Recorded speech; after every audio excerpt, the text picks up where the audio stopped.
Dans cette vidéo, tu vas découvrir un tutoriel complet pour utiliser MetaMask. Donc on va voir plusieurs choses ensemble. Déjà, premièrement, comment télécharger et installer MetaMask sur ton ordinateur. Je vais te montrer comment tu peux créer ton wallet, envoyer et recevoir des cryptos. On va voir comment importer des jetons et ajouter des réseaux à ton wallet. Et bien évidemment, je te montrerai comment acheter et vendre de la crypto. Donc la première étape, bien évidemment, c'est de télécharger l'extension MetaMask. Donc pour ça, tu vas te rendre sur le site que je te mettrai dans le premier lien en description. Fais très attention de bien vérifier l'URL et de passer par l'URL que je te donne, parce qu'il peut y avoir aussi des arnaques et des sites frauduleux. Donc au cas où tu voudrais installer ton extension sur Chrome, tu vas cliquer sur Chrome juste ici, et une fois que tu as bien installé l'extension, tu vas te retrouver sur cette page, tu vas pouvoir cliquer sur créer un nouveau portefeuille. Il faut bien évidemment, avant que tu acceptes les conditions d'utilisation de MetaMask. Donc la première étape, bien évidemment, c'est de créer un mot de passe. Donc quand tu auras créé ton mot de passe, tu vas voir que en dessous, ça va t'afficher un niveau de sécurisation.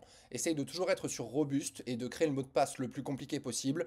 N'utilise pas que des 0, 1, 2, 3, 4, 5, 6, mais toujours des chiffres, des lettres, des majuscules, des minuscules et des caractères spéciaux. Et une fois que tu as créé ton mot de passe, n'oublie pas de le noter sur un morceau de papier. Ne stocke jamais tes mots de passe sur ton téléphone ou sur ton ordinateur, parce que si malheureusement un jour quelqu'un arrive à s'introduire dans l'un des deux, il pourra accéder à tes fonds. Et c'est aussi très important que tu notes bien ce mot de passe, parce que là, tu es en finance décentralisée, c'est toi le propriétaire de tes fonds, donc il n'y a pas de possibilité de récupérer ton mot de passe si jamais tu l'as oublié. Je vais te le montrer juste après. La seule façon de récupérer un wallet MetaMask, c'est d'avoir la phrase secrète de récupération. Donc une fois que ton mot de passe a bien été créé, ils vont te donner une phrase secrète de récupération. C'est une liste de 24 mots que tu dois aussi impérativement noter sur un morceau de papier et ne jamais perdre, parce que si jamais tu les perds, tu ne pourras plus jamais récupérer tes fonds et ton portefeuille si jamais tu perds ton mot de passe. Donc tu cliques ici sur révéler la phrase de récupération. Une fois que tu as récupéré ta phrase et que tu as bien noté les 24 mots sur un morceau de papier, il va te demander de confirmer ta phrase de récupération. Donc moi, c'est vraiment juste pour l'exemple que je te montre ça. De toute façon, moi j'ai déjà un wallet MetaMask. On se retrouve de suite dessus. Donc on se retrouve sur mon MetaMask. Donc là, comme tu peux le constater, moi j'ai un peu plus de 143 dollars sur mon portefeuille. J'ai plusieurs crypto-monnaies dedans, j'ai de l'USDT, j'ai du BNB et j'ai un petit peu d'Ethereum. Donc là, tu vois que tu es dans la partie jetons, mais tu as aussi tout à fait la possibilité de détenir des NFT. Moi d'ailleurs, c'est là que je détiens mon petit Gerasan adoré. Tu as aussi la possibilité de retracer toute ton activité et tout ce qui s'est passé sur ton wallet. Et tu as bien évidemment plusieurs fonctionnalités. Tu peux acheter et vendre des cryptos. Tu peux faire un swap, c'est-à-dire échanger des cryptos l'une contre l'autre. Tu peux faire ce qui s'appelle un bridge ou un pont,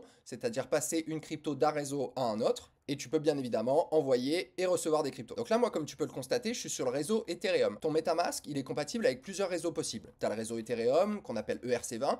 Tu as le réseau BSC, de la Binance Smart Chain, qui est le réseau de Binance. Et en fonction justement de l'activité que tu vas avoir avec ton MetaMask, il faudra bien que tu fasses attention sur quel réseau tu te situes. Donc déjà, comment tu fais pour ajouter un réseau? Moi, là, pour le coup, j'ai de compatibles que Ethereum et la Binance Smart Chain. Parce que pour le coup, moi, mon MetaMask, je l'utilise principalement pour interagir sur Q42, et c'est les deux réseaux qui sont compatibles. Mais si jamais j'avais envie d'ajouter, par exemple, le réseau Avalanche, Linea, Base, etc., bah, tu as juste à cliquer sur Ajouter, tu approuves, et là, c'est tout bon. Tu vois, je suis bien sur le réseau Avalanche, donc il faut bien attention, encore une fois, que tu fasses attention sur quel réseau tu es situé en fonction de ton activité. D'ailleurs, comme tu peux le constater, quand j'ai ajouté le réseau Avalanche, bah, j'ai quelques AVAX qui sont apparus parce que je m'en rappelais même pas, mais j'avais quelques AVAX de disponibles sur mon portefeuille MetaMask. Et comme tu peux le voir, à côté de chaque crypto, tu as un petit symbole. Là, pour le coup, j'ai de l'USDT avec le symbole du BNB, donc ça veut dire que c'est de l'USDT qui est compatible avec la chaîne BSC. J'ai du BNB qui aussi est compatible avec la chaîne BSC, Binance Smart Chain.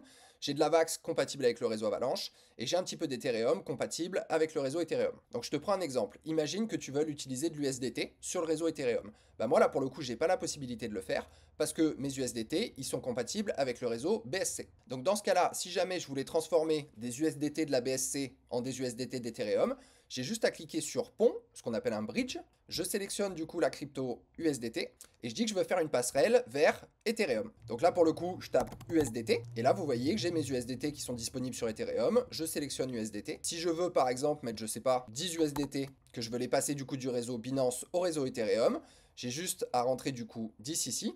Là, ça va me récapituler un petit peu toute ma transaction et tu peux constater qu'on a des frais à payer et ça, je vais t'en parler juste après. Mais là, du coup, pour valider ma transaction, j'ai juste à cliquer sur envoyer. Et là, du coup, quelques secondes après, la transaction a bien été effectuée et tu peux voir que j'ai bien maintenant mes USDT sur Ethereum et j'ai bien reçu mes 9 USDT que j'ai passé du coup de la BSC à Ethereum. Mais comme je te disais, pour ça, il faut que tu aies ce qu'on appelle des gas fees. C'est-à-dire que quand tu vas passer une crypto d'un réseau à un autre, ou alors que tu vas vouloir faire une transaction pour envoyer et recevoir des cryptos, tu vas devoir payer un petit peu de frais en fonction du réseau ou de la blockchain que tu utilises. Donc c'est très important toujours d'avoir ce qui s'appelle le token fee ou le gas fee, qui va te permettre, qui est le token justement natif de la blockchain, qui va te permettre de payer tes frais pour réaliser ta transaction. Donc si jamais tu veux faire une transaction sur Ethereum, il te faut un petit peu d'Ether. Si jamais tu veux faire une transaction sur la BSC, il te faut un petit peu de BNB, etc. etc. Et c'est très important parce que si jamais tu n'as pas de quoi payer des frais, tu ne pourras pas effectuer ta transaction. Donc maintenant, je vais te montrer comment on importe un jeton. Pour ça, tu te rends dans CoinMarketCap et moi, pour l'exemple, je vais justement ajouter le jeton USDC. Et ce jeton-là, moi, je veux l'ajouter sur la blockchain BSC. Donc tu te rends sur USDT, tu cliques ici sur Contrat, tu viens ici. Et là, tu vois, il va te proposer justement plusieurs blockchains parce qu'en fonction du réseau que tu veux utiliser, bah, ça ne sera pas le même contrat. Donc moi, je veux ajouter le contrat USDT sur la BSC. Donc je clique sur contrat, je copie-colle l'adresse ici, je retourne dans mon MetaMask. Une fois que je suis dans mon MetaMask, je viens cliquer sur les trois petits points ici, je fais importer un jeton, je copie-colle l'adresse, tu vois, il me la propose, d'ailleurs c'est bien l'USDC, du coup, sur la blockchain BSC, je confirme, j'appuie sur suivant et j'importe le token. Et là, ça y est, tu vois, mon token a été ajouté, il me dit bien que mon jeton a été importé, j'ai bien l'USDC qui est disponible sur la blockchain BSC. Donc c'est très important si un jour tu fais une transaction vers ton MetaMask et que tu ne vois pas ta crypto qui est bien arrivée sur ton wallet, de bien vérifier à l'avance si tu avais bien apporté le jeton. Maintenant qu'on a vu ça, je vais te montrer comment tu peux envoyer et recevoir des cryptos depuis ton MetaMask. Donc moi, dans l'exemple, ça tombe bien, j'ai ajouté l'USDC sur la BSC. J'ai envie de recevoir du coup des USDC sur mon MetaMask et je vais te montrer comment on peut faire l'envoi depuis Binance vers MetaMask. Donc on se retrouve sur mon compte Binance. Donc je suis dans mon portefeuille spot, je vais sur ma ligne USDC, je clique sur les trois petits points, je viens ici appuyer sur retrait, parce que du coup je veux retirer mes USDC de Binance vers mon MetaMask. Donc je me retrouve sur cette interface, donc la crypto qui est sélectionnée, c'est bien l'USDC. Je veux la retirer vers l'adresse de mon portefeuille MetaMask, donc ça tu la trouves tout en haut, ici. Tu peux la copier, tu viens ici pour la coller. Derrière, moi comme tu as vu, je veux importer ces jetons sur la blockchain BSC, donc je sélectionne le réseau BSC et je tape le montant de mon retrait. Là ils me disent, tu vois que j'ai 99 USDC disponibles. Moi par exemple, si je veux en retirer 50, je clique sur retrait. Je confirme, vous cliquez sur continuer et là vous avez juste à valider votre transaction grâce à votre 2FA, donc le code envoyé sur votre téléphone, le code envoyé sur votre adresse mail ou dans mon cas l'application d'authentification. Du coup on se retrouve sur mon MetaMask, j'ai bien validé ma transaction sur Binance et vous voyez j'ai mes USDC qui sont bien arrivés côté Binance Smart Chain. Donc ça c'était dans le cas où je voulais recevoir des cryptos sur mon MetaMask. Maintenant je te montre comment tu peux les envoyer. Donc on va faire le chemin inverse. Moi je vais vouloir renvoyer du coup mes USDC sur mon compte Binance. Je clique sur USDC, j'appuie ici sur envoyer. Il me demande du coup de sélectionner le destinataire. Donc là pour ça je vais dans mon compte Binance, je clique sur dépôt. Je clique sur déposer des cryptos. La crypto que je veux déposer du coup c'est bien l'USDC. Le réseau par lequel je veux passer, étant donné que mes USDC sur mon MetaMask sont liés à la Binance Smart Chain, bah c'est la Binance Smart Chain. Donc je viens ici, je clique sur BSC et là il me donne justement une adresse de dépôt. Je la copie-colle,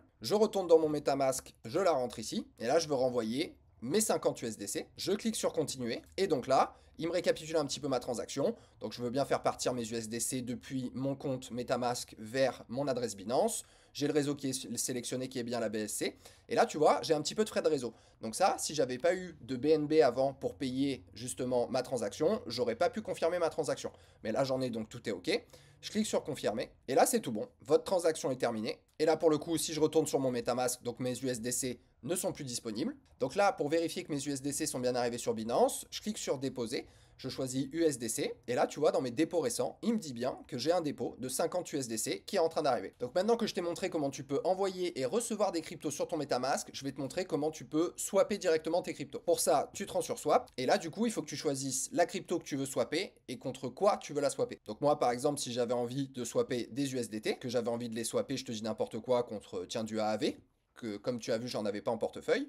Si je veux swapper 10 USDT. Donc là, il va me récapituler encore ma transaction. Donc tu vois, je vais aussi payer un petit peu de frais. Je vais payer 40 centimes de frais du coup en BNB. Je clique sur Swap. Et là, il me dit Swap terminé. Je clique sur Fermer. Et si je vais du coup dans mes portefeuilles, bah tu vois, j'ai bien mes 10 $ de AAV qui ont bien été swappés. Maintenant, je vais te montrer comment tu peux swapper aussi via un autre site qui s'appelle Uniswap, qui est un site de finance décentralisée. Donc on se retrouve sur le site Uniswap. Je te mettrai aussi dans la description le lien pour pas que tu ailles sur un site frauduleux. Donc là, tu as juste à connecter ton wallet. Donc MetaMask. Donc là, tu confirmes que tu veux bien te connecter sur Uniswap. C'est tout bon, tu es bien connecté. Donc là, moi, comme je te dis, je veux reswapper mes AAV en USDT. Donc je viens ici, je sélectionne mes AAV. Hop là. Je sélectionne le token dans lequel je veux les swapper. Moi, je veux les swapper en USDT de la BSC. Donc, je remplis le maximum. Je clique sur vérifier la transaction. Ils me disent bien que je vais payer encore une fois un petit peu de frais de réseau. j'approuve, je confirme dans mon MetaMask, et là c'est tout bon, la transaction est terminée. Donc là tu vois, on a vu le gros des fonctionnalités de MetaMask, on a vu comment télécharger l'application, comment créer un nouveau wallet, tu as vu comment acheter et vendre des cryptos sur Uniswap, tu as vu comment tu peux faire des swaps directement aussi sur ton application, je t'ai montré comment recevoir et comment envoyer des cryptos. Donc ça y est, tu es enfin paré pour faire tes premiers pas en finance décentralisée. Donc j'en profite pour faire un petit tuto pour les membres du club qui sont amenés à régulièrement utiliser Q42. Donc pour ça, vous avez besoin de votre MetaMask. Vous avez besoin d'avoir sur votre compte MetaMask la compatibilité avec ERC20, donc Ethereum, et la BSC. C'est les deux réseaux avec lesquels sont compatibles Q42. Si jamais vous utilisez le réseau Ethereum sur votre MetaMask, il faut bien que vous ayez quelques dollars d'Ethereum pour payer vos gas fees. Et si jamais vous utilisez la BSC, il faut que vous ayez quelques dollars de BNB sur votre MetaMask pour payer aussi vos frais de transaction. Et lors de la prochaine vente sur Q42, je vous ferai un tuto complet sur l'utilisation de MetaMask lorsque vous voulez participer à une vente. Donc j'espère que cette vidéo vous a plu. Si c'est le cas, n'hésitez pas à mettre un petit commentaire, à liker et à la partager à vos amis. Et je vous rappelle bien évidemment que tout ce qui a été dit dans cette vidéo n'étant un conseil en investissement, faites bien vos propres recherches. Et si jamais vous souhaitez être guidé dans votre parcours en crypto, vous trouverez aussi en description le lien pour rejoindre le Merov Club et on sera très heureux de vous accompagner pour vous faire extraire le plus de valeur possible sur ce bull run. Prenez bien soin de vous, que le marché vous soit favorable et on se retrouve dans une prochaine vidéo.